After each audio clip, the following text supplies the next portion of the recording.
1 Samuel, chapitre 16. Samuel oint David.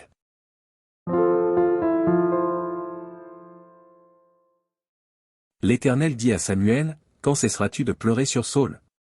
Je l'ai rejeté, afin qu'il ne règne plus sur Israël. Remplis ta corne d'huile, et va, je t'enverrai chez Isaïe, Bethléemite, car j'ai vu parmi ses fils celui que je désire pour roi. Samuel dit, comment irai-je? Saul l'apprendra, et il me tuera. Et l'Éternel dit, tu emmèneras avec toi une génisse, et tu diras, je viens pour offrir un sacrifice à l'Éternel. Tu inviteras Isaïe au sacrifice, je te ferai connaître ce que tu dois faire, et tu oindras pour moi celui que je te dirai. Samuel fit ce que l'Éternel avait dit, et il alla à Bethléem. Les anciens de la ville accoururent effrayés au-devant de lui et dirent, ton arrivée annonce-t-elle quelque chose d'heureux? Il répondit, oui, je viens pour offrir un sacrifice à l'Éternel. Sanctifiez-vous, et venez avec moi au sacrifice. Il fit aussi sanctifier Isaïe et ses fils, et il les invita au sacrifice. Lorsqu'ils entrèrent, il se dit, en voyant Eliab, certainement, loin de l'Éternel est ici devant lui. Et l'Éternel dit à Samuel, ne prends point garde à son apparence et à la hauteur de sa taille, car je l'ai rejeté. L'Éternel ne considère pas ce que l'homme considère, l'homme regarde à ce qui frappe les yeux, mais l'Éternel regarde au cœur. Isaïe appela Abinadab, et le fit passer devant Samuel, et Samuel dit, l'Éternel n'a pas non plus choisi celui-ci. Isaïe fit passer Shama, et Samuel dit, l'Éternel n'a pas non plus choisi celui-ci. Isaïe fit passer ses 7 fils devant Samuel, et Samuel dit à Isaïe, l'Éternel n'a choisi aucun d'eux.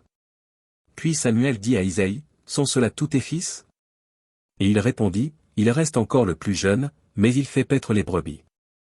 Alors Samuel dit à Isaïe, envoie le chercher, car nous ne nous placerons pas avant qu'il ne soit venu ici. Isaïe l'envoya chercher. Or il était blond, avec de beaux yeux et une belle figure. L'Éternel dit à Samuel, lève-toi, oins-le, car c'est lui. Samuel prit la corne d'huile, et le mit au milieu de ses frères. L'Esprit de l'Éternel saisit David, à partir de ce jour et dans la suite. Samuel se leva, et s'en alla à Rama. L'Esprit de l'Éternel se retira de Saul, qui fut agité par un mauvais esprit venant de l'Éternel. Les serviteurs de Saul lui dirent, voici, un mauvais esprit de Dieu t'agite. Que notre Seigneur parle. Tes serviteurs sont devant toi. Ils chercheront un homme qui sache jouer de la harpe, et, quand le mauvais esprit de Dieu sera sur toi, il jouera de sa main, et tu seras soulagé. Saul répondit à ses serviteurs, trouvez-moi donc un homme qui joue bien, et amenez-le-moi.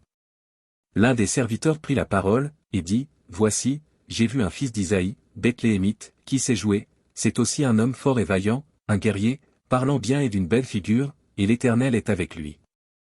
Saul envoya des messagers à Isaïe, pour lui dire, envoie-moi David, ton fils, qui est avec les brebis.